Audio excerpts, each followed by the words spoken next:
দর্শক স্বাগত জানাচ্ছি কোরাইশ নিউজে, সাথে আছি আমি মোহাম্মদ আবু তাহের নয়। রাজধানী জুড়ে শব্দ দূষণ, দেশের প্রতিটি অঞ্চলে এই শব্দ দূষণের কারণে প্রতি বছর আমাদের দেশের শিশুরা বধির হচ্ছেন, নানান রোগে আক্রান্ত হচ্ছেন প্রচন্ড রকমের শব্দ দূষণে।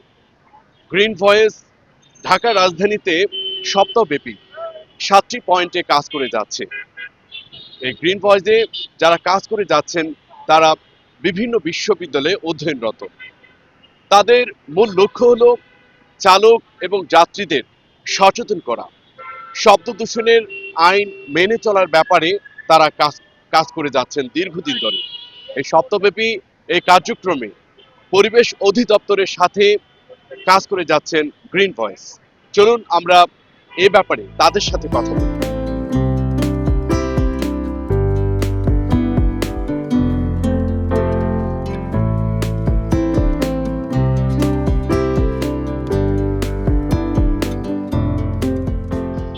আপনাদের এই কার্যক্রম সম্পর্কে আসলে অনেকেই অজানা, যদিও আপনারা তীব্র গতিতে গাড়ি চালানো বা আহ, তীব্র গতিতে শব্দ দূষণ রোধে আপনারা কাজ করে যাচ্ছেন। এর লক্ষ্যটা কি? আপনারা কতদিন এই কার্যক্রম চালাচ্ছেন? Thank you. আমরা বৃহস্পতিবার থেকে এই কার্যক্রমটা আমাদের চলতেছে। বৃহস্পতিবারে আমাদের উদ্বোধন হয়েছে সচিবালয়ে, এবং শুক্রবারে আমাদের এই কার্যক্রম বন্ধ ছিল সরকারি ছুটি থাকার ফলে, এবং শনিবারে হচ্ছে যে আমরা আবার আজকে সকাল 8:30 থেকে এই কার্যক্রম চলছে আমাদের সচিবালয়ে 4টা পয়েন্টে, 0 পয়েন্ট পল্টন এবং প্রেস ক্লাবের সামনে যে কদম ফোয়ারা এবং শিক্ষা ভবনের সামনে এই জায়গায়, এবং আগারগার হচ্ছে যে 3টা পয়েন্টে কাজ হচ্ছে আমাদের, একটা নিউরো সায়েন্স, বাংলাদেশ বেতার এবং শিশু হাসপাতালের সামনে আমাদের এই কার্যক্রমটা চলতেছে। টোটাল আমাদের 7টা পয়েন্ট আমাদের সকালবেলা হচ্ছে আমাদের কাজ করছে 105 জন, এবং বিকেল বেলায় আমাদের 105 জন, টোটাল হচ্ছে যে 210 জন হচ্ছে যে কাজ করছে এই মুহূর্তে।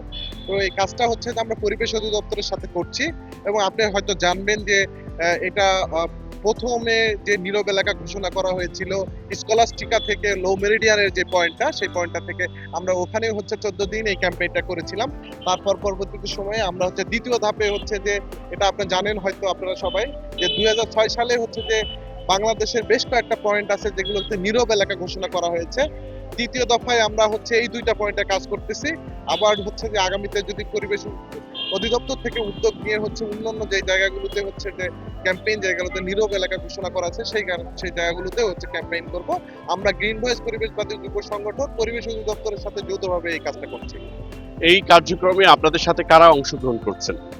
আমাদের সাথে সম্পূর্ণ হচ্ছে যে আমাদের যারা ভলেন্টিয়ার আছে, আমাদের গ্রিন ভয়েস যে আমাদের বাংলাদেশের ঢাকা শহরের আমাদের 12টা বিশ্ববিদ্যালয় এবং কলেজের শিক্ষার্থীরা এখানে অংশগ্রহণ করতেছে, এবং তারা সবাই হচ্ছে গ্রিন ভয়েসের সদস্য।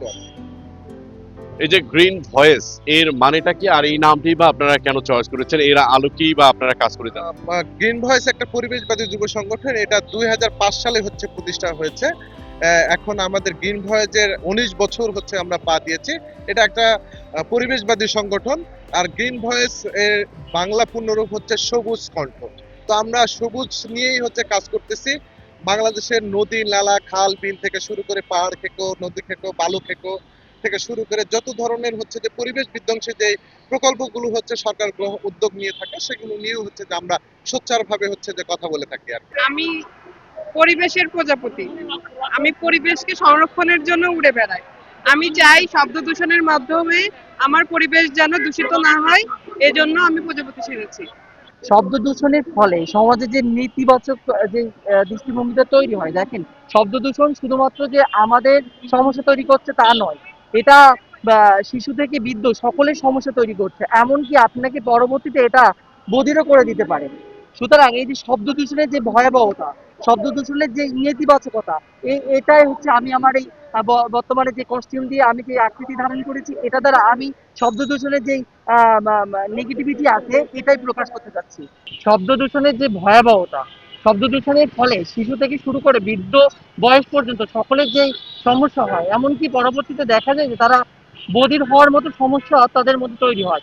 সুতরাং সমাজের থেকে এই যে অযথা হর্ন বাজিয়ে সমাজের মানুষের মধ্যে যে আহ কানের সমস্যা তৈরি করতেছে, সেই সমস্যাটা পরবর্তীতে যাতে সমাজে ভয়াবহ রূপ ধারণ না করে, এই জন্য জনসচেতনতা তৈরির লক্ষ্যে আমরা শব্দ দূষণের যে ভয়াবহতা, এটা দেখাতে আমি আজকে এই যে এটা শিখেছি।